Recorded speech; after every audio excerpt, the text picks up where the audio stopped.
Bismillahirrahmanirrahim. Alhamdulillah, wassalatu wassalamu ala Rasulillah wa ala alihi wa ashabihi wa mawalah. Wala hawla wala quwwata illa billah.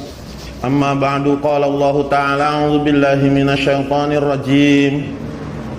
Innamal mu'minuna alladzina idza dzukirallahu wajilat qulubuhum wa idza tuliyat 'alaihim ayatuhu zadatuhum imanan wa 'ala rabbihim yatawakkalun. Wa qala Rasulullah sallallahu alaihi wasallam, la yu'minu ahadukum hatta yakuna hawahu tab'an lima ji'tu bih. Wa qala kullukum ra'in wa kullukum mas'ulun an ra'iyatihi. Atau kama qala Rasulullah sallallahu alaihi wasallam. Ma'asyiral muslimin rahimakumullah, hadirin saudara-saudaraku seiman seislam yang dimuliakan oleh Allah Subhanahu wa taala. Kita duduk dalam majlis sekarang ini, majlis yang berbeda dari majlis-majlis yang lainnya. Karena majlis kita ini adalah majlis yang membicarakan tentang kepentingan akhirat di atas kepentingan dunia kita. Keuntungan-keuntungan akhirat yang akan kita dapatkan dibandingkan dengan keuntungan dunia kita. Hadirin yang dimuliakan oleh Allah, hingga saat ini masih banyak orang, terutama di sekitar kita, yang bertanya-tanya untuk apa keluar di jalan Allah Subhanahu wa ta'ala. Untuk apa meninggalkan keluarga, meninggalkan kerjaan, usaha, meninggalkan kampung halaman, keluar di jalan Allah Subhanahu wa ta'ala. Hingga saat ini tidak sedikit orang-orang yang bahkan disebut sebagai alim ulama, orang yang faham agama, tetapi masih belum memahami untuk apa kita keluar di jalan Allah. Seandainya itu datang dari orang-orang luar jamaah, maka kita masih bisa maklumi. Tapi yang dikhawatirkan adalah kita sendiri sebagai orang di dalam jamaah tabligh ini masih belum memahami untuk apa kita keluar di jalan Allah Subhanahu wa ta'ala. Atau bisa jadi kita faham, kita bisa menjawab apabila ditanya untuk apa kita keluar di jalan Allah, tapi dalam prakteknya kita masih belum bisa membuktikan untuk apa kita keluar di jalan Allah Subhanahu wa ta'ala. Muzakarah ini adalah muzakarah yang kerap dilakukan oleh setiap jamaah yang keluar di jalan Allah Subhanahu wa ta'ala, yaitu untuk apa jamaah dikeluarkan di jalan Allah. Mengapa kita mesti luangkan waktu 4 bulan, 40 hari, 3 hari, bahkan dengan istri-istri kita, dengan pasangan-pasangan kita keluar di jalan Allah Subhanahu wa ta'ala 3 hari, 10 hari, 15 hari, 40 hari, 2 bulan, dan seterusnya. Ini adalah satu pertanyaan yang seharusnya menjadi ingatan kita. Bisa jadi kita dalam keluar di jalan Allah Subhanahu wa ta'ala ini lupa kepada maksud, lupa kepada tujuan untuk apa kita keluar di jalan Allah Subhanahu wa ta'ala. Maka tujuan ini mesti diulang-ulang lagi supaya kita betul-betul mendapatkan apa yang kita tuju, yang kita maksud dari semua pengorbanan yang kita lakukan. Seandainya seorang penyelam itu dengan segala perbekalannya, dia membawa oksigen, dia membawa pakaian renang, pakaian selam dan sebagainya, kemudian dia menyelam di lautan hingga dasar samudra untuk mendapatkan mutiara-mutiara yang mahal harganya. Tapi ketika dia masuk ke dalam lautan dan dia lupa dengan tujuan yang sebenarnya, maksud yang sebenarnya, di mana dia mesti mendapatkan mutiara-mutiara itu, tapi dia terpukau, dia terpesona dengan keindahan-keindahan pemandangan laut sehingga dia lupa dengan tujuan dan maksud yang sebenarnya. Kemudian oksigen yang dia bawa semakin menipis dan habis. Akhirnya tujuan tidak dicapai, maksud tidak dicapai, waktu sudah habis dan ia pun harus meninggalkan dasar lautan tanpa mendapatkan apa-apa. Hadirin yang dimuliakan oleh Allah, kita keluar ini dengan banyak pengorbanan. Anak-anak yang lucu, saudara, kerabat, handai tolan, orang tua yang perlu kita khidmat, yang perlu kita layani, dan urusan-urusan yang lainnya yang mesti kita urus, banyak kita tinggalkan demi perjalanan kita sekarang ini di jalan Allah Subhanahu wa ta'ala. Belum lagi dari sisi biaya yang tidak murah, tidak sedikit, juga dari sisi tenaga, Dari sisi pikiran, banyak yang kita korbankan demi perjalanan ini. Maka yang perlu kita perhatikan adalah untuk apa kita keluar, maksud apa kita keluar, apa tujuan kita keluar di jalan Allah Subhanahu wa ta'ala. Hadirin yang dimuliakan oleh Allah, di dalam hadis Nabi sallallahu alaihi wasallam bersabda, "May yuridillahu bihi khairan yufaqihu fid din." Siapa orang yang dikehendaki kebaikan padanya, maka Allah Subhanahu wa ta'ala akan berikan kesempatan kepada dia untuk memahami agama. Seseorang yang dikehendaki oleh Allah kebaikan, Allah akan beri dia taufik untuk memahami agama. Yufaqihu fid din adalah satu taufik dari Allah Subhanahu wa ta'ala untuk menjalani kehidupan dengan mengikuti aturan-aturan agama sebagaimana yang dikehendaki oleh Allah dan Rasulnya, membawa agama yang sempurna dalam kehidupan. Yufaqihu fid din, memahami segala apa keinginan Allah dan Rasulnya. Dari setiap langkah kita, hembusan nafas kita, gejolak pikiran kita, hasrat hawa nafsu kita, semua dibawa kepada apa yang Allah kehendaki dan apa yang Nabi SAW inginkan. Rasulullah SAW juga bersabda, "La yu'minu ahadukum hatta yakuna hawahu taba'an lima jitu bih." Bahwa tidak sempurna keimanan seseorang sehingga dia meletakkan hawa nafsunya sesuai dengan agama yang Rasulullah SAW bawa. Allah perintahkan kepada kita, "Udkhulu fis silmi kafah," masuklah kalian ke dalam agama yang sempurna. Maka kesempurnaan agama ini hanya bisa dipahami, hanya bisa ditunaikan, dilaksanakan oleh siapa? Yaitu oleh orang-orang yang Allah kehendaki kebaikan padanya, yaitu dengan bisa membawa agama yang sempurna dalam kehidupan. Bisa jadi seseorang hafal hadis kutubus sittah, bisa jadi seseorang hafal Al-Quran, tapi membawa agama yang sempurna dalam kehidupan bukan sesuatu yang mudah begitu saja. Perlu ada usaha, upaya, pengorbanan untuk memasukkan agama yang sempurna dalam kehidupan. Inilah yang mau kita pelajari sekarang ini. Kenapa kita mesti berkorban, meluangkan waktu 40 hari, 3 hari, 15 hari, 10 hari di jalan Allah Subhanahu wa ta'ala? Karena ini adalah satu maksud yang besar. Fokus, tawajuh bersama orang-orang yang satu maksud, satu tujuan, bergerak bersama-sama mereka dalam satu program, dalam satu agenda, bagaimana belajar membawa agama yang sempurna dalam kehidupan. Hadirin yang dimuliakan oleh Allah Subhanahu wa ta'ala, tanpa memfokuskan diri kita dalam program ini akan sulit agama wujud dalam kehidupan kita.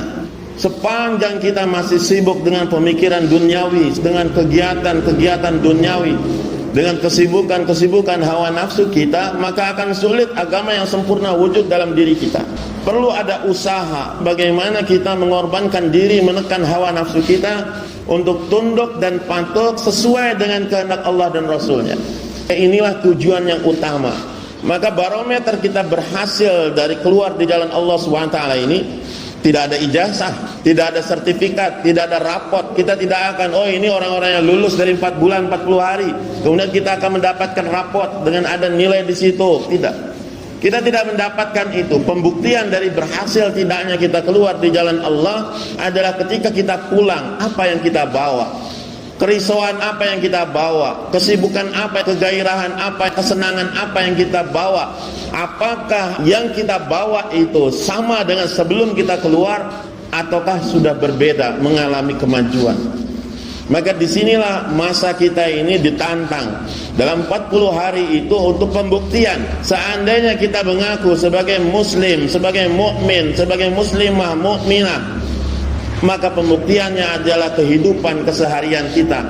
Sejauh mana kita bisa mentaati Allah dan Rasulnya, sejauh mana kita bisa merubah diri kita yang berpuluh-puluh tahun kita senantiasa condong kepada hawa nafsu.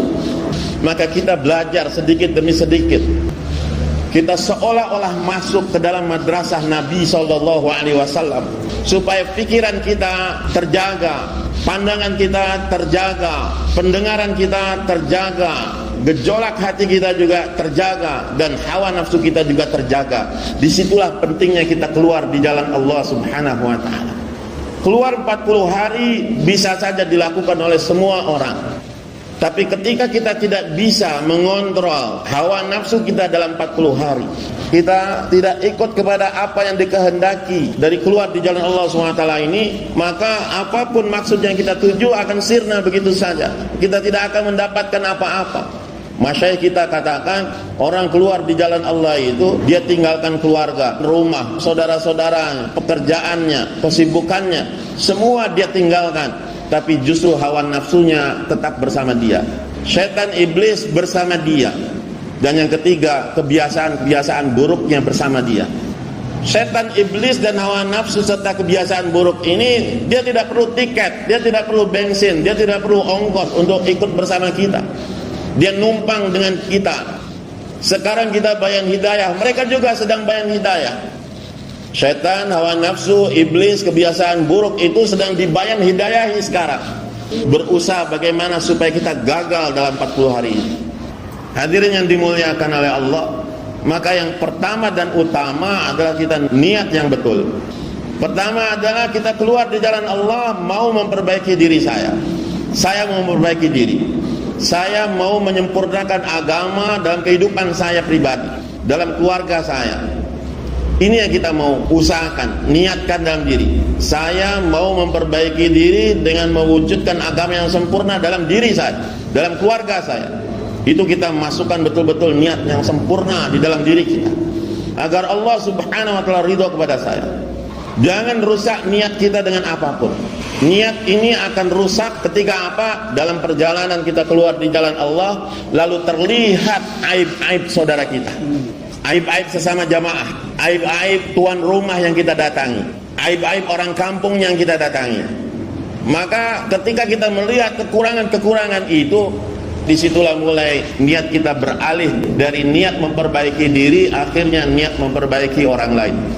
Ini yang merusak, niat memperbaiki orang lain. Akhirnya sedikit-sedikit kita memandang orang dengan keburukannya, kita lupa bahwa kita sendiri pun jauh lebih buruk dari mereka. Hadirin yang dimuliakan oleh Allah, Maulana Inamul Hasan rahmatullah alaih katakan, setiap kalian keluar bawalah agenda untuk tulis apa aib-aib yang menjadi PR bagimu. Banyak orang memandang kita ini orang soleh, banyak orang memandang kita ini orang yang baik, tapi siapa yang tahu tentang diri kita kecuali Allah dan kita sendiri. Kita sendiri yang tahu, dan Allah Subhanahu wa ta'ala siapa kita sesungguhnya, apa sebenarnya keburukan-keburukan yang kita punya. Orang lain tidak tahu. Bisa jadi kita ini tukang bohong, siapa yang tahu? Bisa jadi kita ini tukang hasad, siapa yang tahu?